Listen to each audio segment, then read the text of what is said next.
the recording on. Everyone get settled. Happy Friday.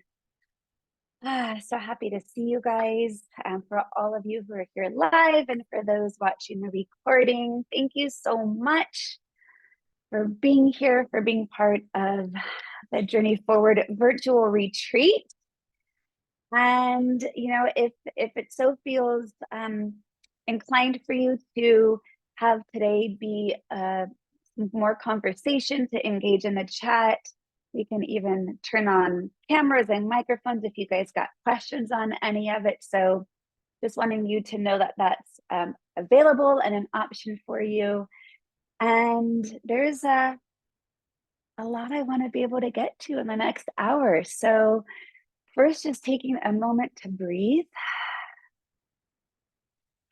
settling into right here and right now, grounding yourself in this moment, releasing anything that has come before, not worrying yet about what's coming next, and allowing yourself the space to be fully present over the next hour, to receive and to be compassionate to yourself, and to allow all the awarenesses to settle and land where they may throughout the week. I've gotten a lot of feedback from the week, people emailing me and messaging me and texting some, just, everyone getting something a little bit different from each of the different guest experts.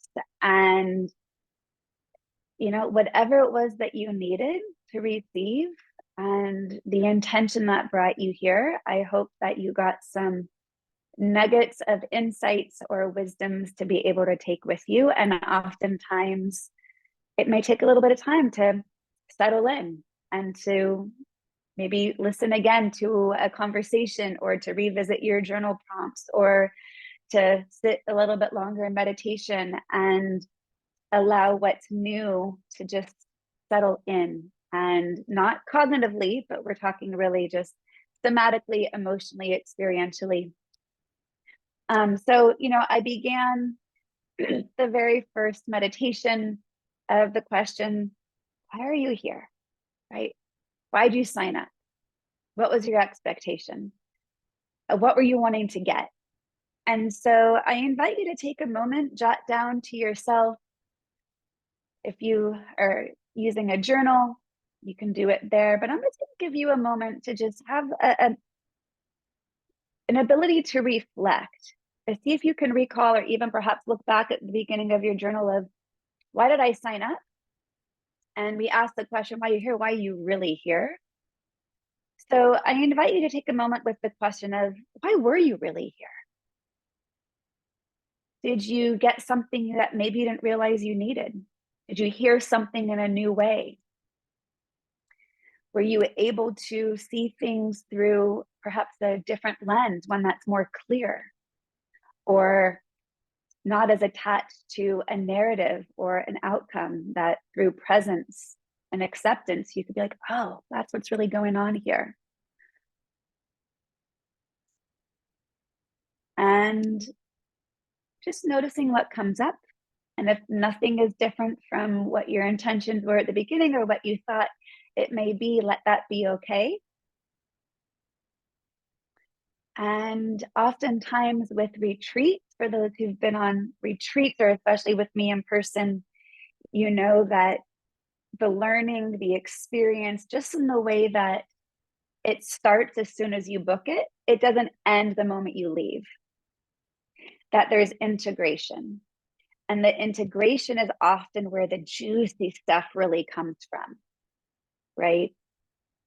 So allow yourself the spaciousness for integration as time goes on, as you remember, oh, let me think back to that one thing Rob was saying about how to relate to your thoughts differently. Am I doing that right now? Or focusing on being around happy people. Why do I always feel like shit when I'm around this group of people? What do I notice? What is that information is that giving me? Or, thinking about ways that we could pause and breathe throughout the day a little bit differently, like Shonda might have said. So just allow the integration to come with you. And again, the insights don't stop just because our time together has officially ended during this time of the retreat. So I'm curious, for those of you who are here live, is there anyone who would like to share anything of what came up for them, of what they might have noticed over the course of the past 6 days, of why you thought you were here, or maybe why you were really here?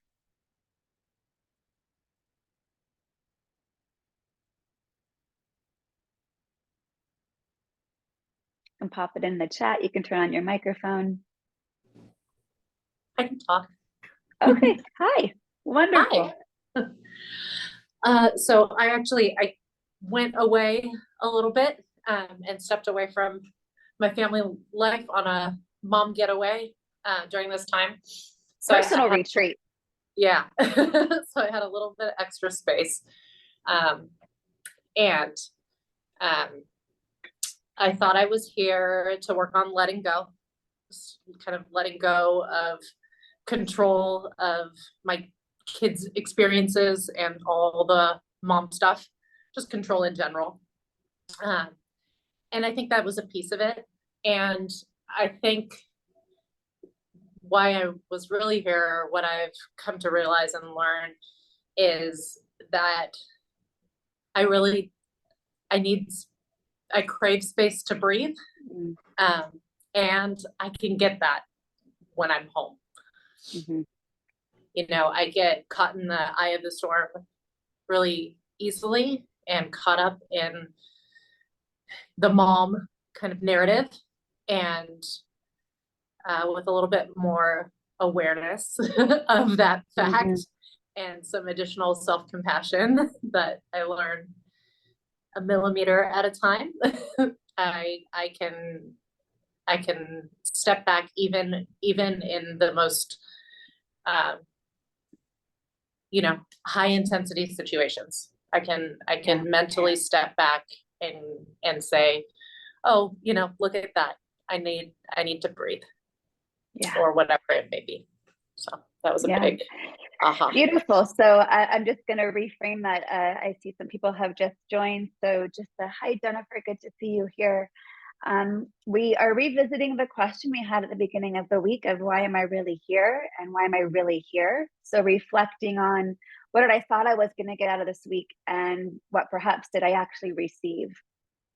And, Morgan, I thank you so much for sharing. I thought I was here to let go of having some control around all the stuff of being a mom. And what I really was realizing was I was here to get some space to breathe. And oh, wait, I can do that there and at home. And what a beautiful reminder. So thank you for sharing. Is there anyone else who would like to either pop in the chat or pop on the camera or microphone?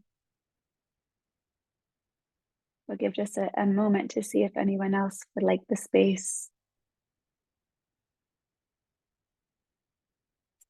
Feel free at any time that we go on, if something comes to you that you want to be able to just share as a way of deepening your own connection to yourself and to this process. And again, I right off the bat really invite you to consider to look at this question in multiple areas of your life.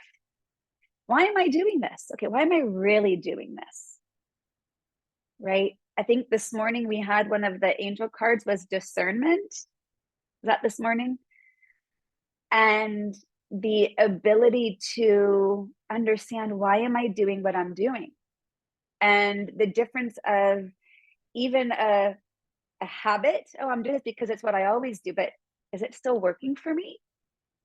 Or I'm doing it because it seems logical, but emotionally I'm feeling really off. So why would I keep doing something that emotionally feels off when it's just, if I check the boxes, it seems right on paper? So there's a lot of examples in which we can apply this question to so many different aspects of our life. I just yelled at my kids. Why am I doing that? Well, because they're acting out. Why am I really doing it? Oh, because I'm actually really exhausted and upset because my partner and I got in a fight this morning, right? I mean, like it can be as simple as not recognizing what might be the emotions that are driving my behaviors. It could be old patterns, it could be old narratives. Oftentimes, those old patterns and narratives are based on a core wound or experiences from the past. And it can take just one core wound or emotional experience to wire our brain to see the world in a certain way. So we've got to actively work to be open to seeing ourselves, to seeing others, to integrating. So I really invite you to have this ongoing curiosity with yourself. Why am I here? Why am I really here? Or why am I doing this? Why am I really doing this? What do I want? Or what do I really want? And we're going to end with that last piece, the what do I really want, in just a few moments. But I wanted to, point out that today is the autumn equinox.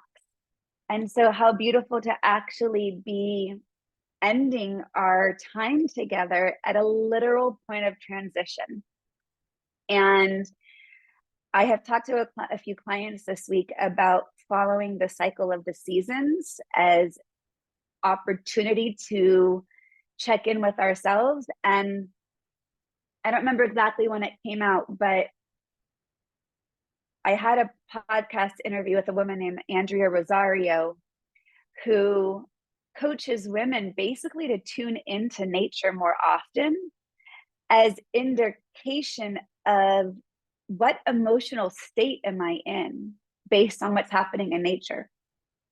And so right now, the equinox is a combination of creating balance between the light and the dark, right? The days are going to get a little bit shorter. The darkness is going to be coming in. So it's this balance, but it's also a time of creating harmony amongst these differences. The autumn equinox is also a time to have gratitude of your harvest. It's a gathering. And while it's also a time of harvest, it's kind of the flip side and the balance of that is equally a time of letting go, right? So allow what needs to be shed right now. Look at trees. They are starting to shed their leaves, and the trees aren't like, oh my God, I can't. They just do it with ease, knowing it's part of a cycle and it's preparing them for what's next.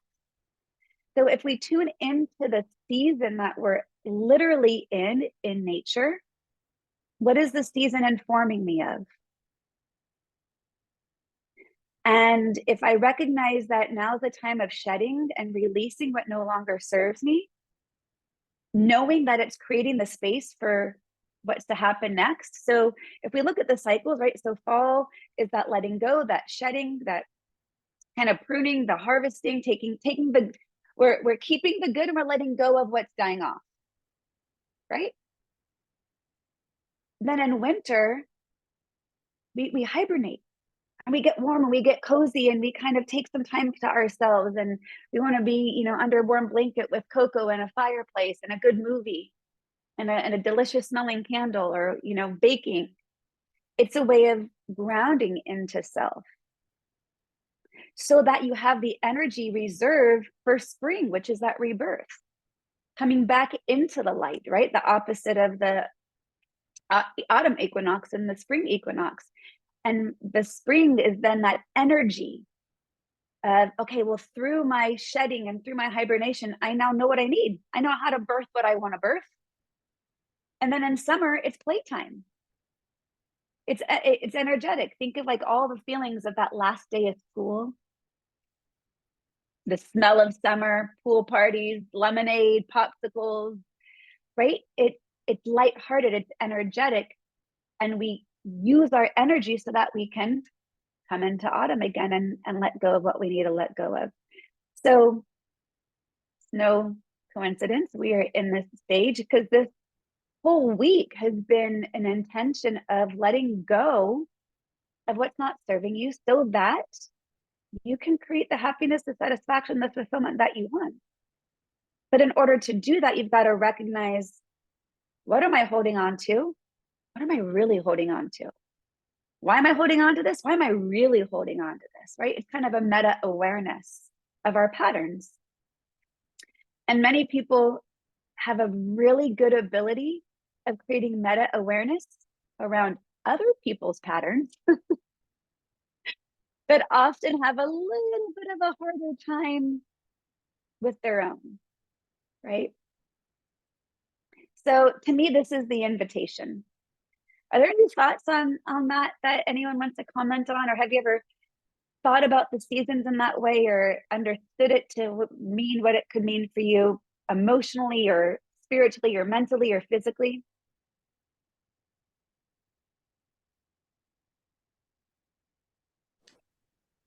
Um, I absolutely love it. I think it makes so much sense, and it's just easier to navigate life when you think of it like that, because as the seasons are kind of supporting us to go through those changes.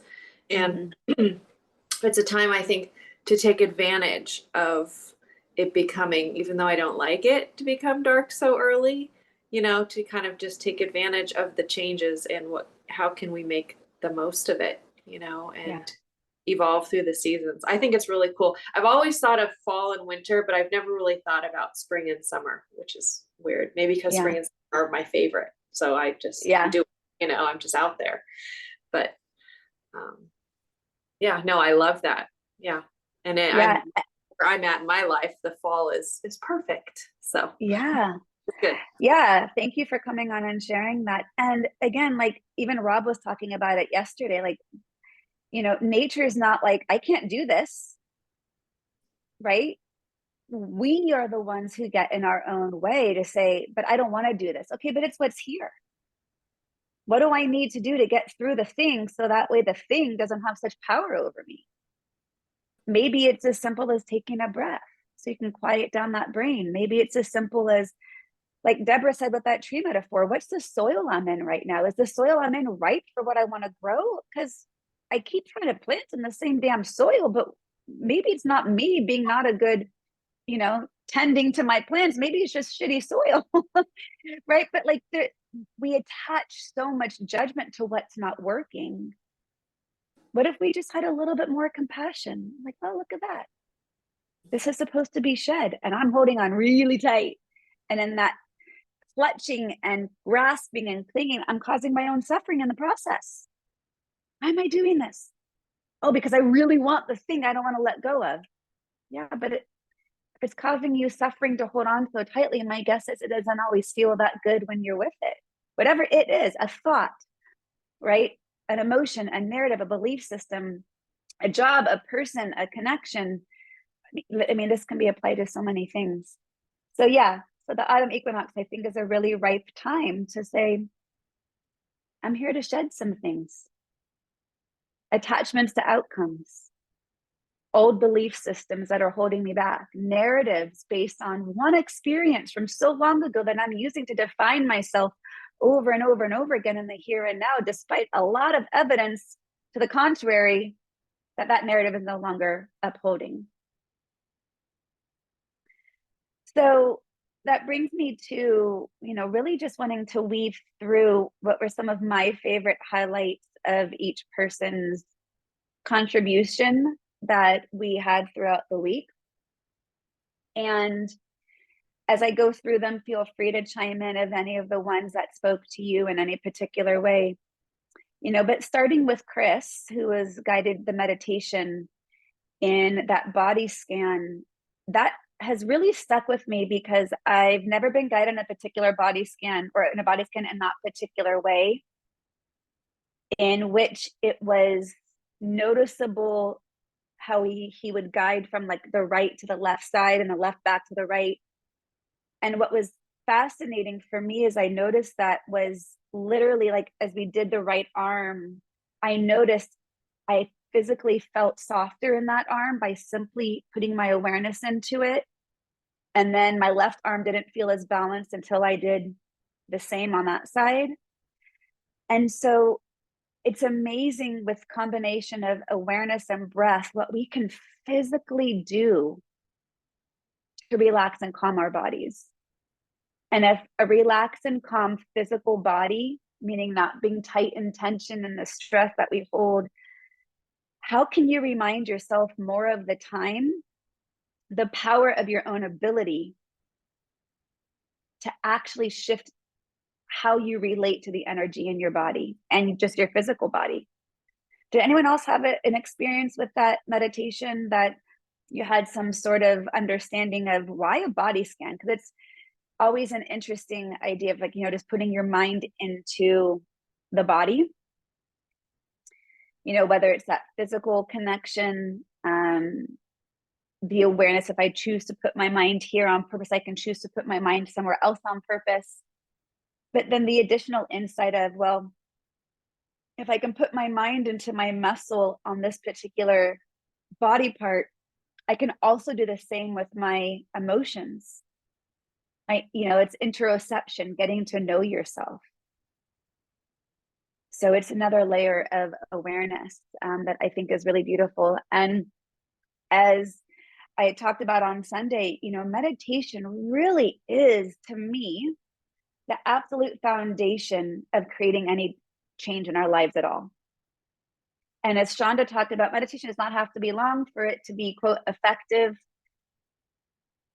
But when we want to create any shifts in our life, how do we know where we're going if we don't know where we're at? Bottom line, right? And meditation is a way to get to know where you're at. And it can be simple and it can be quick as long as it's intentional. And I used to teach mindfulness to kids at a school setting for 4 years, many years ago. And I would teach meditation to 3-year-olds. And they were much closer to the source of being able to tap into slowing down than I think we give kids credit for. But I wanted to start giving them the opportunity to just check in. How am I doing right now? Where am I at? And one of the ways that I would do that with them was they would have their heads down on the table, eyes closed, and I'd have them put their hand up in the air and give anywhere from a thumbs up all the way to a thumbs down. Just where are you at right now? And everyone put their thumb wherever it was. And then I would have them open their eyes and look around the room. And the thumbs would be all varying ranges. And one of the things I would ask was, would you have known where someone else was at just by looking at them? And the answer is always no. Because if someone had their thumb here but had a smile on their face, you would never assume that that's where they're really at. And it was a very simple, non-judgmental way to just notice, right now I'm here. But if your thumb's here, well, it's not going to be here maybe in 5 minutes. It might not be here in the next hour. It might not be in that spot tomorrow. It's how you relate to your thumb being in this position that impacts your experience. If it's here, you're like, woohoo, this is awesome. My thumb's all the way up. I feel so good. But we also don't want to over attach to that either, because it's all just temporary. But we tend to over attach to this. And we also tend to over attach to this. And what if it was just a noticing? So if that resonates, you know, think about, where are you over attaching to? And it can be a simple check-in. Check in with my breath. What are the thoughts that are arising? What are the emotions I'm experiencing? What are the sensations in my body? What's going on around me? And can I just notice? Do I have to over attach? Do I have to tell a narrative about it? Can I be in equanimity? Easier said than done. That's why it's a practice. So the more we allow the space to practice it, the easier it does become over time. So I wanted to share that piece on the meditation as a foundation. And did any of you resonate with the tree metaphor that Deborah gave on Monday? Anyone want to say anything about that? If you feel compelled, I'm looking actually back in my notes about it, and I absolutely loved her visual.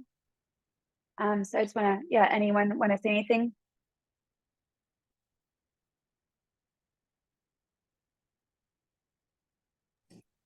Yeah, for me, it just gave me I don't know, just a very clear image of, like, just how to build that whole system. Mm-hmm. You know, like you often, or I often, like, focus on a part of it, right? Like the how, you know, like, I want the thing, I want the fruit, and how. And this was a very flipped perspective of, okay, well, let's start at the foundation that we, talk about, but in a very tangible way. Like, okay, here's the foundation, and here's the nutrients that you're gonna need in there. And then this piece will bloom from there, and you build the whole system of this trait. It really resonated with me. Yeah, I'm so glad. I'm a big person on visuals. When I have a visual for something, it's much easier for me to attach meaning and understanding, and it sticks with me. And, I loved when she said, what are the conditions in which you thrive? What are the conditions in which you feel safe? What are the conditions in which you experience growth? What are the conditions that are nourishing? Like, so to have this insight and ask yourself, when I'm not growing in the way that I'd like to be growing, well, then let me check in. Am I feeling safe right now? Am I being nourished? Is this a supportive environment? Right? I think it gives some very practical check-ins to get curious about. And, our roots of what's keeping you grounded. What are your values? What are you holding on to? What's tethering you? That's going to help with the discernment. Why am I doing what I'm doing? And if your actions are opposite of your values, well, I say this is important to me, but I'm not actually acting in alignment with that value of what's important. Well, we can judge ourselves and then get stuck and spiral in that, or we can acknowledge with compassion, oh yeah, look at that. No wonder this isn't thriving, because I'm saying one thing, but I'm actually doing another. Okay, can I reflect on that? Again, with self-compassion, compassion is the opposite of judgment. If one of the things that I talk a lot about in my work is the cycle of reactivity, and it's basically how we end up in a spiral. And we keep activating our own triggers through our reactions. And then we wonder, why is nothing ever changing? Well, because we're doing more of what's not working, which is often what causes a lot of frustration, right? Definition of insanity.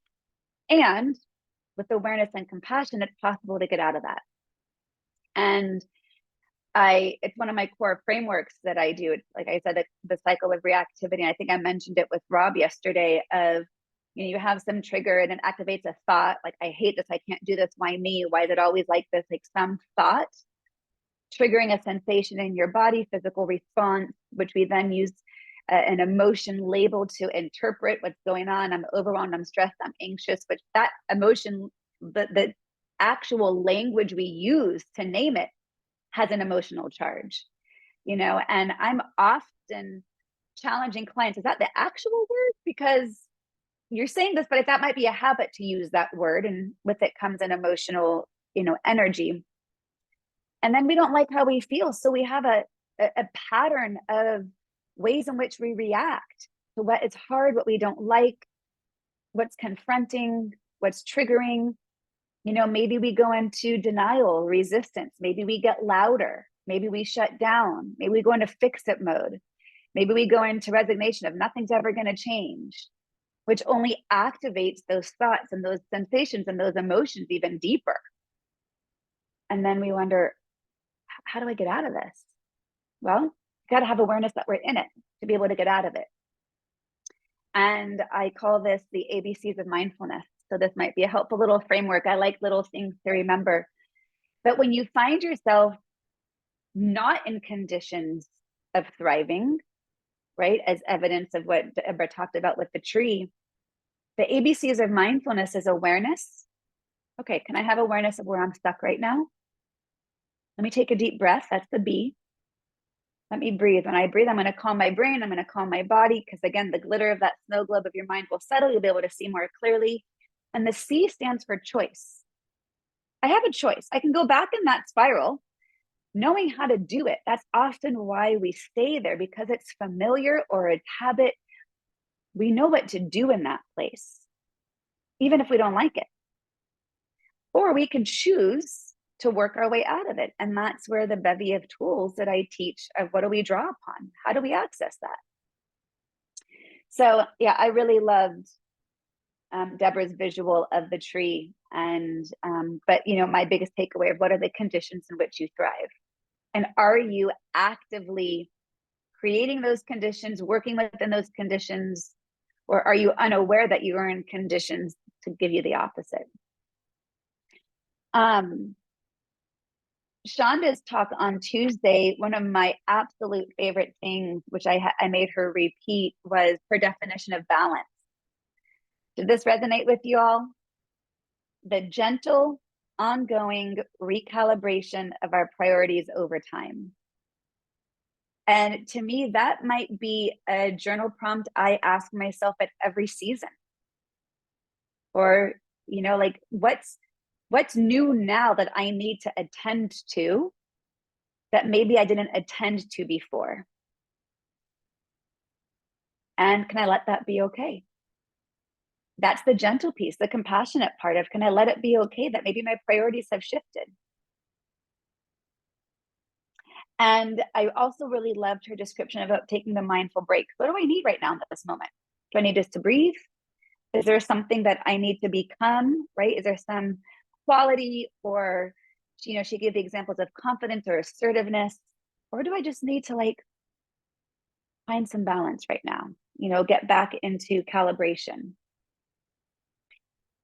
Those mindful moments to take a minute and just breathe, for all my years that I've been teaching mindfulness and meditation, and it's going on 12 or 13 years now, I have always said, and all the curriculum that I've created, I used to teach classes and I've spoken at lots of conferences. And if you learn nothing else, it is this: take a minute and just breathe. It is literally almost enough for wherever it is that you're stuck. The key is you got to remember to do it. If you can remember to take a minute and just breathe, you will not be as reactive. You will not be so distracting, or, you know, just so distracted by what's going on around you. You will have an incredibly better ability at focusing and paying attention to whatever task you're on or the person in front of you. I invite you guys, next time you're having a conversation with someone, see if you can just notice how many times your mind wanders off without judging it. Are you actually present? Are you actually there? Sometimes my guess is yes, sometimes it's going to be no. But are you even aware of it? Because we go through so much of our day and our life in which we think we're there, but then we're like, wait, I don't remember actually the last part of what you just said because I was thinking about what's for dinner. Or I don't remember what you just said because I was anticipating my response to what I think I just heard. And now I've played the conversation out 5 minutes down the line. And I don't even know if the response I just gave is based on what you actually said. It's based on the response I heard you say in my head, which may or may not be true. Anyone else have that experience? Right? So take a minute and just breathe. It's almost enough because, again, it's going to calm the brain. It's going to calm your body. It'll get your tools back online.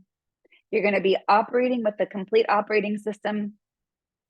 I said, I have a client who's in tech, and I was talking with him yesterday, right before our call with Rob, and he's operating from a lot of old belief systems. And I'm like, you got to update your phone, don't you? Like, your apps aren't going to work if you don't update the phone. So can we upgrade to the current operating system so your phone works at optimal levels? I was just like, yes, we're operating from some old operating system.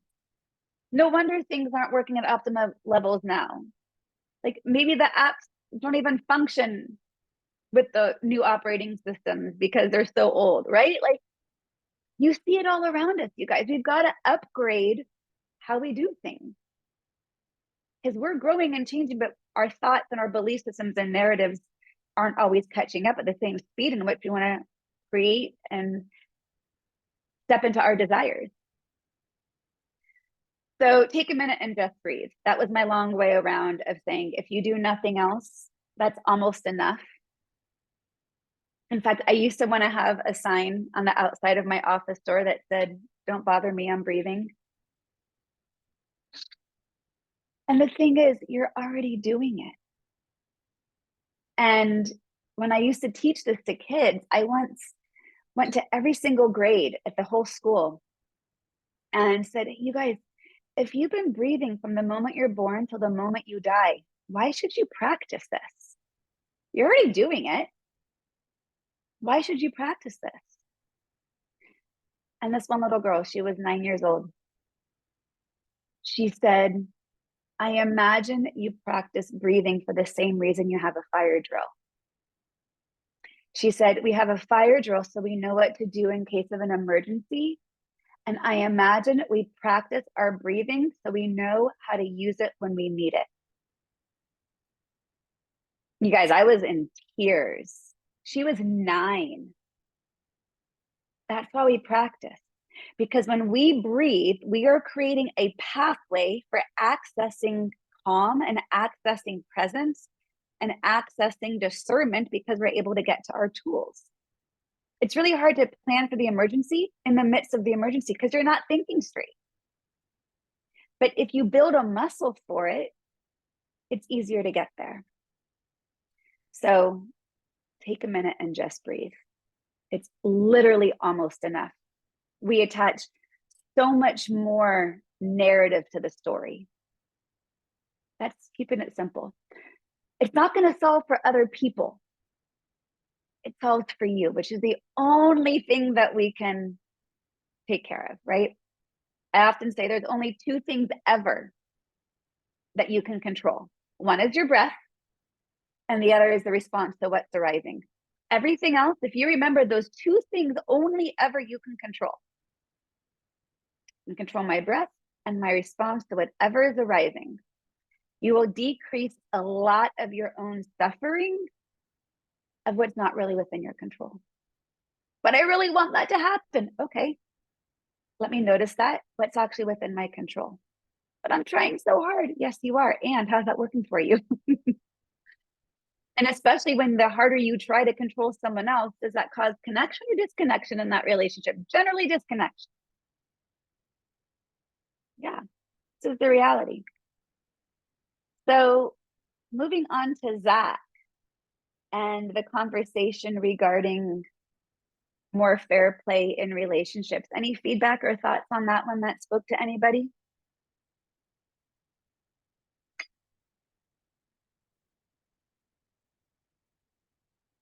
I actually loved so much of what he had to say for a variety of reasons, but I also found it totally different direction, but very similar to the focus of Deborah, which is set up the conditions for your success.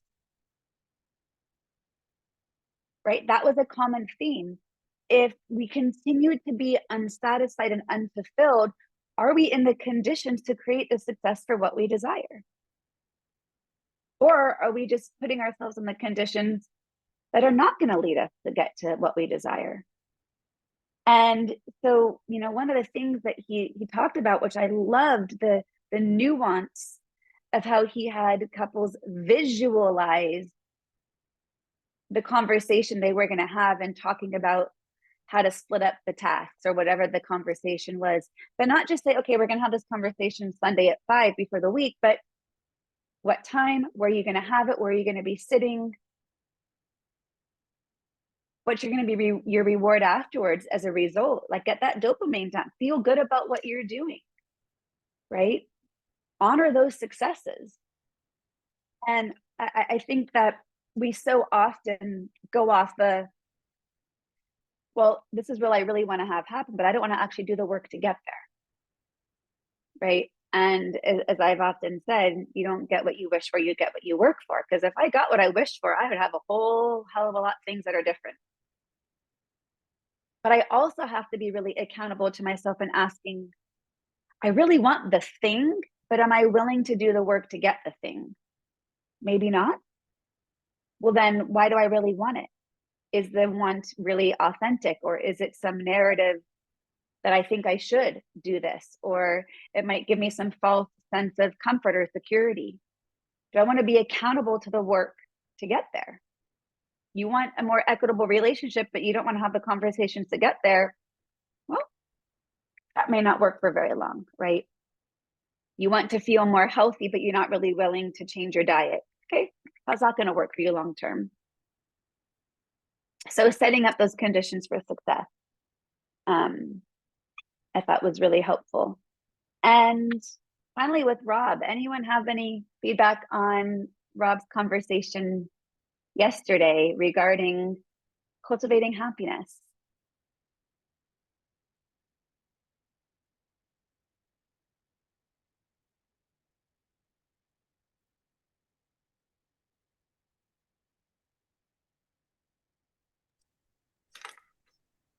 It was awesome.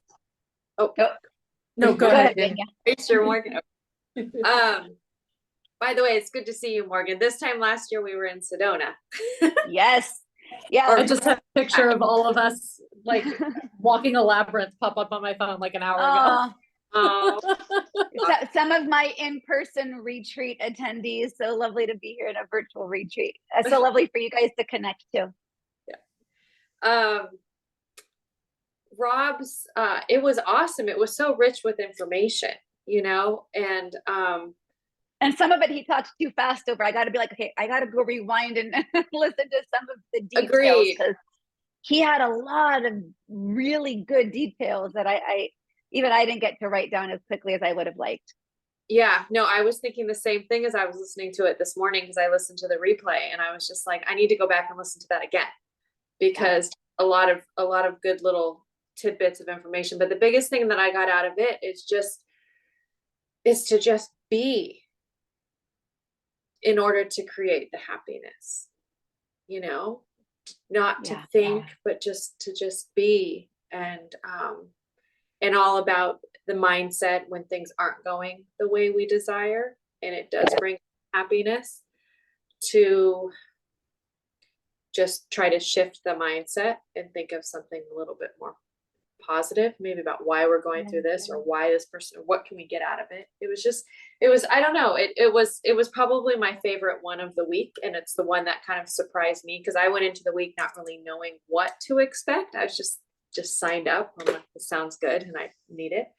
But I got, I think, the most out of that, and I look forward to replaying it and listening to it, because it was phenomenal. Yeah, I also have 2 podcast episodes with him on it.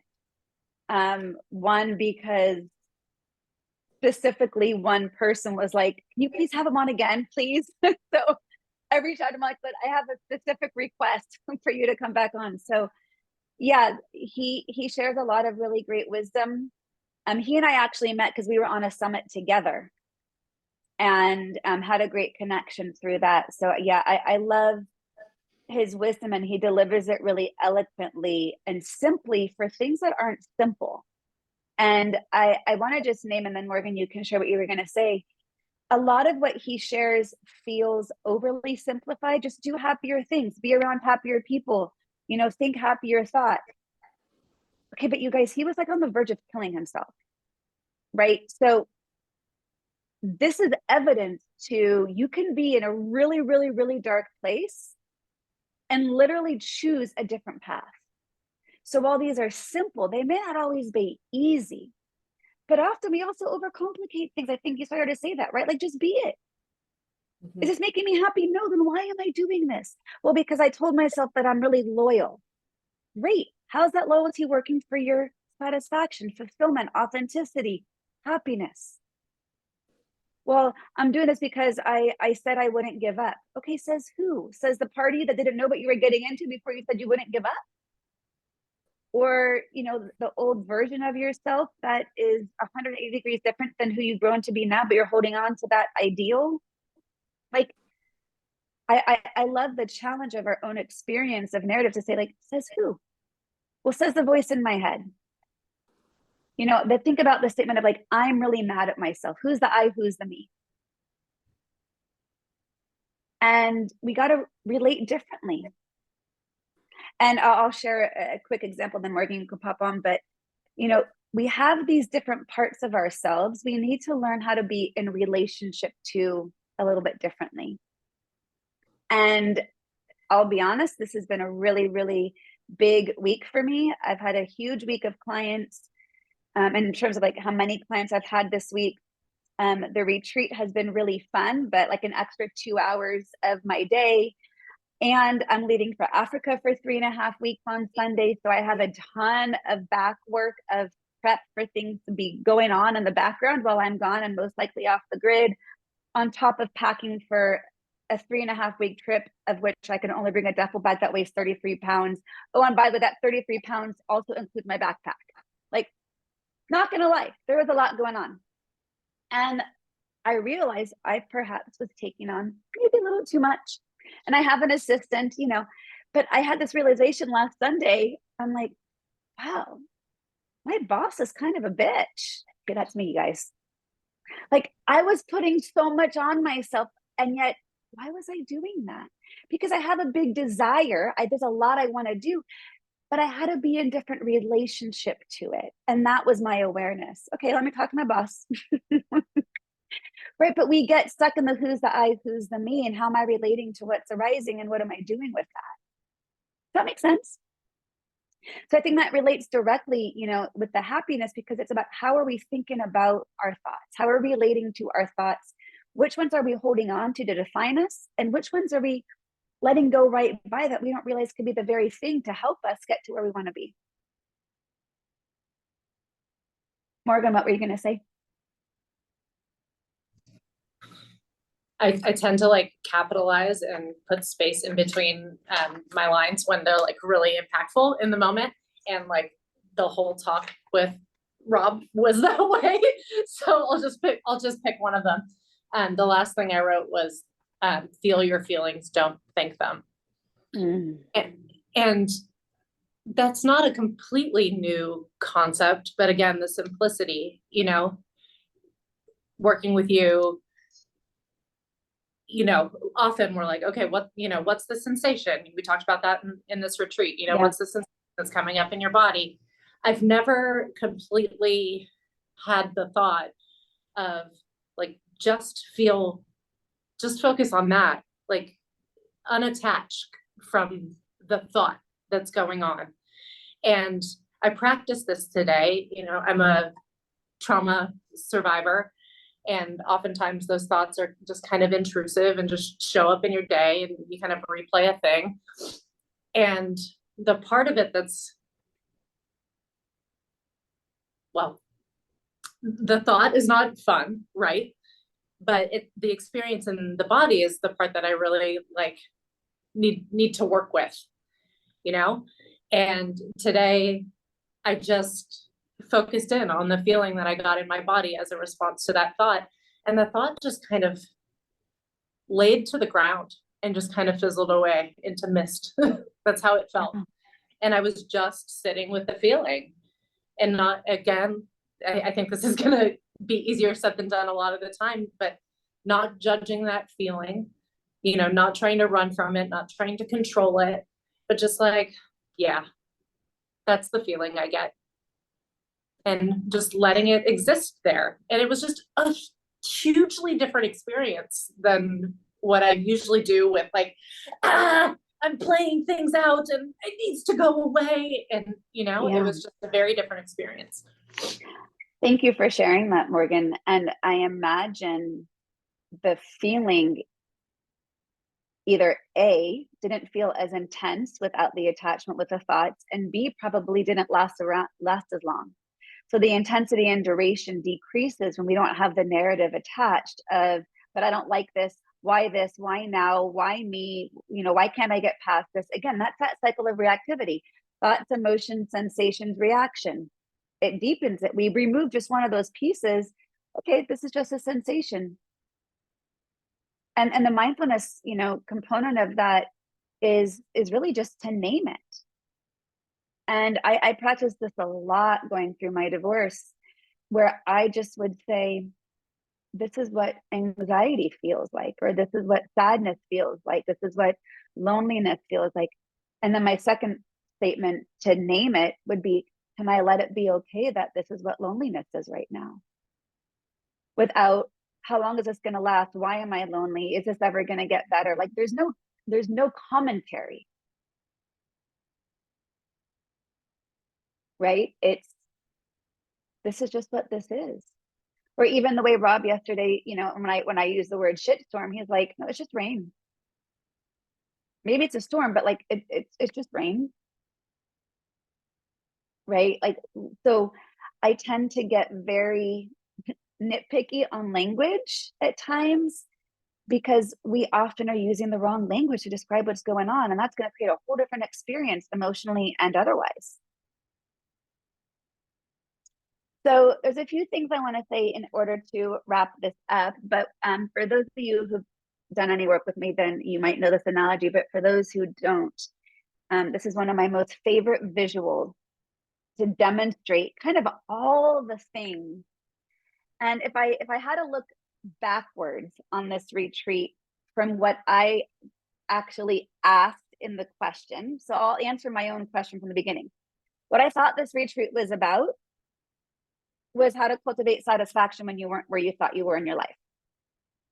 What it's really been about is what are the conditions in which you thrive. I don't know if that's maybe how you guys would interpret it, but it's almost like everyone who spoke was all about creating those conditions for us to thrive.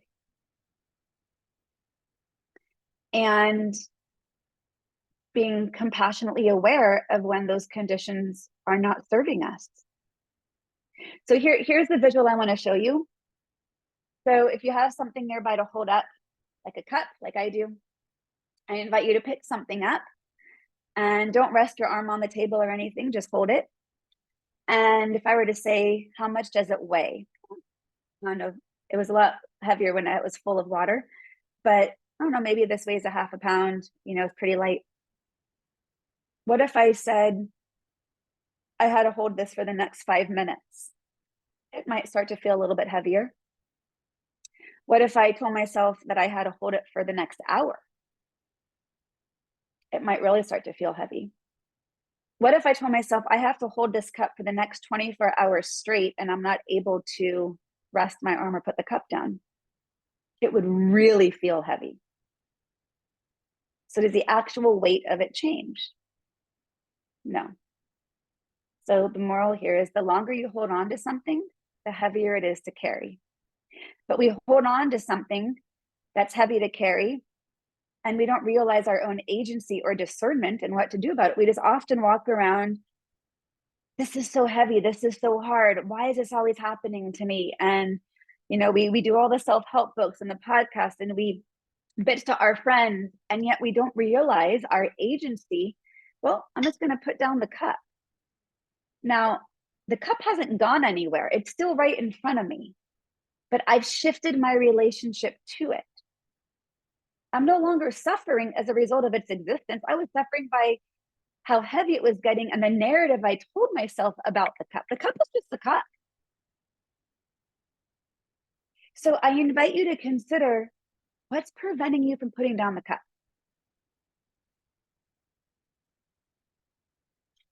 And maybe, perhaps journal on that. What's preventing you from putting down the cup? And maybe make, all the cups in your life. What are they? And maybe each one has a different reason that you're feeling prevented from putting it down. But you can't change what you're not aware of.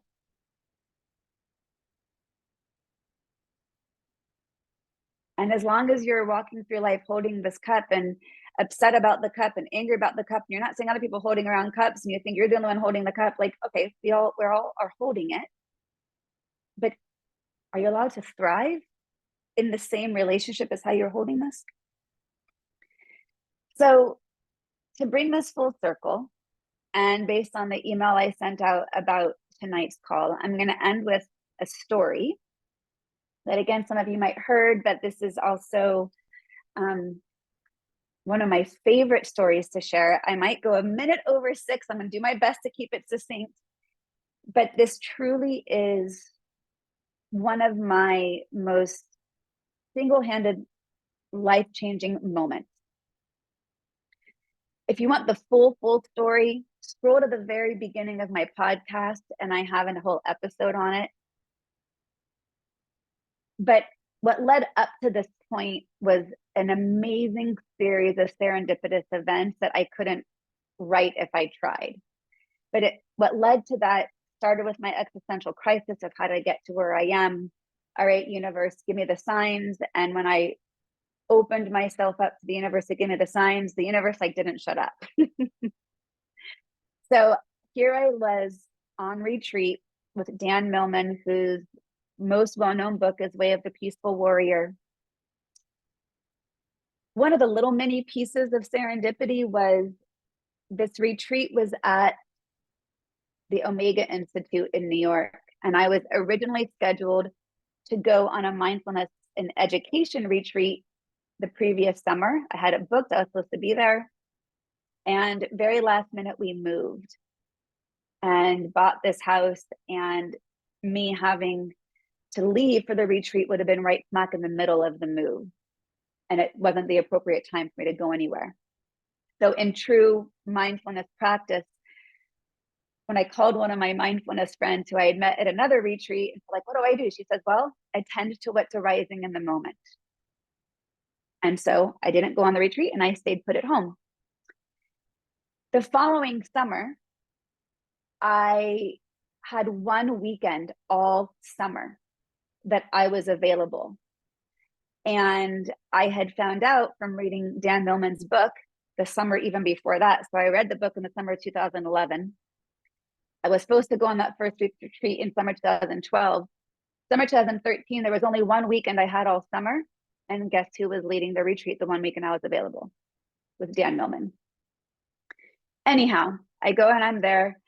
And the beginning part of the weekend was cultivating a peaceful, compassionate heart. And then Sunday morning was warrior training. And he used to be a martial artist and he's a professional gymnast, Olympic gymnast, actually Olympic trampolinist. And the beginning of, I've been on retreat with him 3 times. The beginning of the retreat, he always starts off by doing a handstand on a chair. And he's like in his 70s and he still does this. He's amazing. Anyhow, he teaches us a martial art routine because it's all about stepping into our power. Martial arts isn't about being aggressive, it's about being assertive, standing in your power. My best girlfriend and I, we use the language, hold your sacred ground. That's being assertive, that's standing in your power. So that's what this martial arts routine was demonstrating. He put it on to Lionel Richie music, and here we were on a Sunday morning in upstate New York with Dan Millman doing martial arts to Lionel Richie. Like, it was just a very surreal moment. And then he had us get into groups of 3. And imagine that, you know, I see my long lost friend across the room and I go to start walking towards them, and person number 3 throws their arm out, blocks my chest, preventing me from getting to them. Well, that person who threw out their arm represented self-doubt. So we ended up doing this exercise a total of 9 times, where each of us had to play each of the roles 3 times to know what it felt like to not reach our goal, to know what it felt like to be self-doubt, and to know what it felt like for someone not to be able to reach us. So the first time self-doubt stops you, you can't push past. The second time self-doubt stops you, you can't push past. The third time you push past self-doubt and you get to the other person. So again, we had to rotate this through 9 times. He then assembles 2 cement blocks with a purple meditation cushion in between and an interlocking plastic board across the top. And he says, you're going to have to break a board. My immediate, very, very first thought was, I can't fucking break a board. There it was, self-doubt. He then goes on to explain that there was 3 different boards we could choose from. One that was the weight of a real piece of wood, and if you were to do in martial arts. One was lighter, one was heavier. So he says, decide which one you want to do, line up behind the 3 different kind of stations of this, And oh, by the way, you only get one chance. And there was like 65 people in the room, ages like 20 to 75. I swear there's like a 70-year-old woman. The whole time I'm telling myself, I can't fucking do this. He then says, before we begin, what's the goal? And we're like, duh, you just told us the goal is to break the board. And he says, no, the goal is to hit the cushion. The board is simply in the way. He said, the board represents your obstacles and the cushion represents your dreams and your goals. And that felt pretty profound. Meanwhile, me and my self-doubt were having a field day telling me what I couldn't do. And it's my turn. I'm not someone who likes to take the easy way out. So I choose the middle one. If I'm going to do it, I'm going to really do it. I get up there. Everyone's chanting my name. I'm kneeling down, looking up at Dan Millman. He's guiding me on what to do. And my entire energy, focus, and attention is focused on that board. Meanwhile, my self-doubt saying I can't do this. I raise my hand up. I come down and I don't break it. And as soon as I don't break it, I'm like, see, told myself I couldn't do it. Validated my beliefs, validated my self-doubt. And I was ashamed and embarrassed because out of this group of like 65 people, only about 6 didn't break the board. I knew pretty quickly at least one thing that I did wrong, which was I hit on the wrong part of my hand. And I knew that because my poor little pinky, the tip turned purple pretty immediately. Supposed to hit with the meaty part of your hand. I hit with my pinky. So all the blood rushed up there. Everyone goes. I'm sitting back feeling ashamed, angry at myself for believing my self-doubt narrative. Everyone goes. And then he says, okay, raise your hand if you didn't do it. So I raise my hand again. 5 other people. So I'm going to give you one more chance. So now I had to decide. Was I going to go for the same board I started with or the lighter one, which is going to be a better chance of success? Now, one could argue that might have been the conditions for thriving, to go with the easier board, but I'm also stubborn and I want to have follow through. So if I'm going to try to do this, I'm going to really try to do it, but not try harder, try different.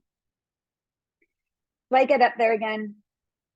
Dan Millman's right in front of me. I'm looking up at him and he's telling me, he says, first of all, just breathe. He was trying to calm me down. And he says, when you do it, that's when you do it. Like, don't anticipate it. Don't overthink it. Like, kind of just do it. And something in that moment, I had an awareness shift. I realized the first time around, I focused my entire energy, gaze, and attention to the board. This time, I focused my entire energy, focus, and gaze to the cushion. I felt it was like a literal energetic shift. You know, kind of like when you look at a 3D photo and you can like look through it, right? That's what it felt like. I was looking through the board, I saw the cushion, and by shifting my focus visually and energetically, the self-doubt kind of shut up a little bit. And I took a deep breath and I raised up my hand and I came down and I broke that board and I let out like the biggest whopping scream. Never again since that moment in July of 2013 have I ever had the excuse of self-doubt being the reason I don't do something. It no longer was true. I no longer was available to allow self-doubt to be the thing that stops me. So 2 things I want to end with this. As your final journal prompt, I invite you to consider, what's your board? What's your cushion?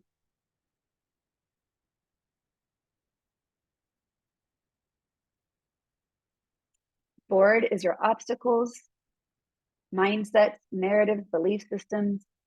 The cushion's your dreams, your goals, your desires, what you want. What are you focusing on?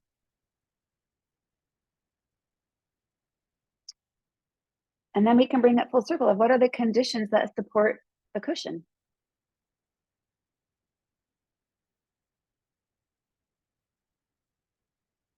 If self-doubt weren't in your mind, What would you do different?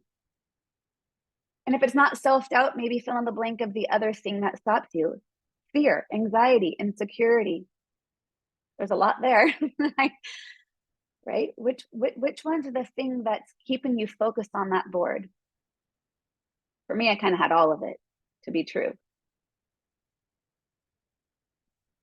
For some people, their board is that they don't know what their cushion is. My obstacle is I don't know what I want. Great. Let's focus on what you don't want. My guess is you know what you don't want. Start there. Maybe your cushion is I no longer want to get stuck on the things I don't like. Great. That's still a goal.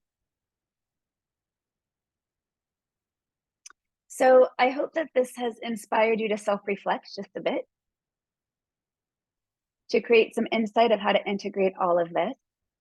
And this is really, this is not an ending, this is an invitation. And if you would like guidance in continuing to support this curiosity, then I'd love for you to join me. I'm opening up the doors for my Journey Forward Immersion, which is an 8-week live experiential course starting end of October. And we delve into the thing that usually gets people stuck on the, how do I do that, right? But how do I not stay stuck on the board all the time? What are the things that are keeping me stuck on the board? And everything is a learnable tool.